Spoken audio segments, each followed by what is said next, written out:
Najprej na začetku nedvomno povem, da sem trdno odločen in prepričan, da je potrebno Univerzo v Ljubljani vrniti študentom in profesorjem. Nekaj, kar je najbolj samoumevnega, verjetno za marsikoga tukaj, če ne za vse, ampak žal ta realnost ni takšna. Tega tudi ne govorim kar tako na pamet, ne delam revolucije, ker na to pravzaprav nagovarja in tudi zahteva eden od členov statuta Univerze v Ljubljani. Pravzaprav je to prvi člen tega statuta, na katerega smo pozabili. Torej, da je univerza skupnost tako študentov kot profesorjev. Kaj lahko napovem, da bom delal kot rektor? Torej, kot prvič, poskušal bom to predstaviti v 5 točkah, da je treba univerzi vrniti ugled in dostojanstvo. Univerza je hrbtenica družbe. Spomnimo se samo na vlogo njenih intelektualnih in akterjev pri nastajanju slovenske države in na dejstvo, da lahko pozabimo na to, da bomo kdajkoli šli iz aktualne krize, ki ni ena od tistih običajnih kriz, ki se pojavljajo na vsakih nekaj 10 let, ampak je to tokrat kriza, o kateri je treba resno govoriti in za katero je treba najti tudi enako resne rešitve. Gre seveda za civilizacijsko krizo, gre za ekološko in vrednostno krizo. In če pri tem država univerzi ne bo omogočila, da ta odigra svojo pomembno in neizogibno vlogo pri nastajanju družbe znanja, potem se nam namesto utopije obeta distopija. Zato bom spremenil mačehovski odnos države do te univerze, ker je škandal, da se njena bogata tradicija, kvaliteta, velikost in mednarodni ugled ne odražata na njenem financiranju.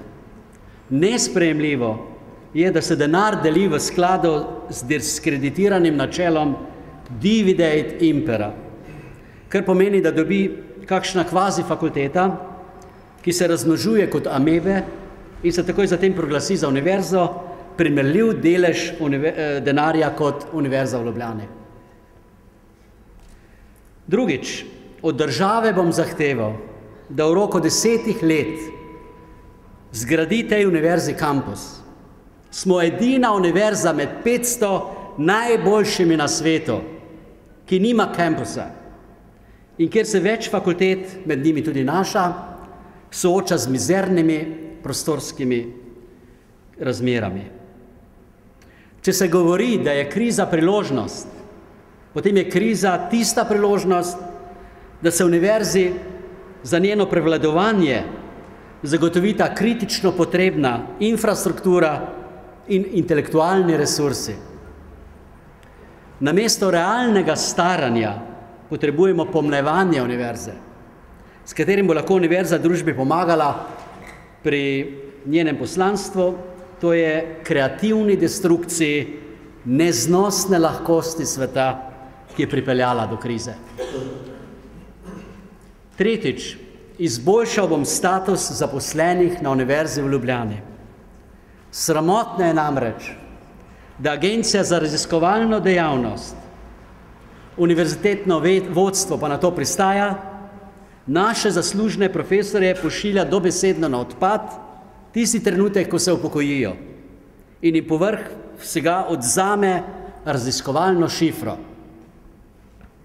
Prav tako je nevzdržno, da naša alma mater ponižuje svoje profesorje, da se namesto s kvalitetnim poučevanjem in raziskovanjem čedalje bolj ukvarjajo z administriranjem in s takšnim ocenjevanjem njihovih rezultatov, ki je bolj primerno oziroma napisano na kožo merjenje uspešnosti v tovarnah, včasih smo jim rekli fabrike, kot pa v taki edinstveni ustanovi, kot je to univerza.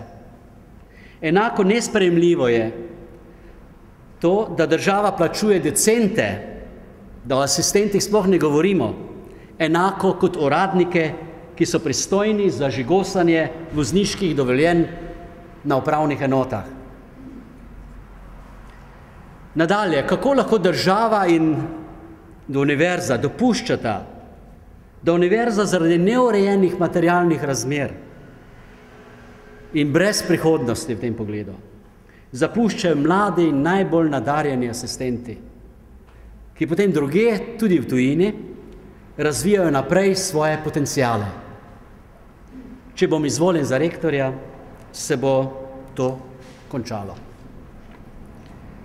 Četrtič, dosegal bom, da študenti ne bodo opozicija na svoji univerzi, temveč konstruktivni partner pri njenem razvoju. Kako? O tem seveda bo več v obsežnem programskem tekstu, ki bo na razpolago na spletnih straneh in tudi seveda v razpravah v septembru. In na koncu, kot 5. točka, najpomembnejše od vsega pa se mi zdi, da se preseže delitev, ki je bila pogosto vsiljena tudi od zunaj, nažalost. Na članice, torej delitev na članice, fakultete in oddelke, ki hromijo in zapravljajo dragocene intelektualne energije ter poleg tega blokirajo vsakršno interdisciplinarno sodelovanje in proizvajanje sinergijskih učinkov na naši univerzi.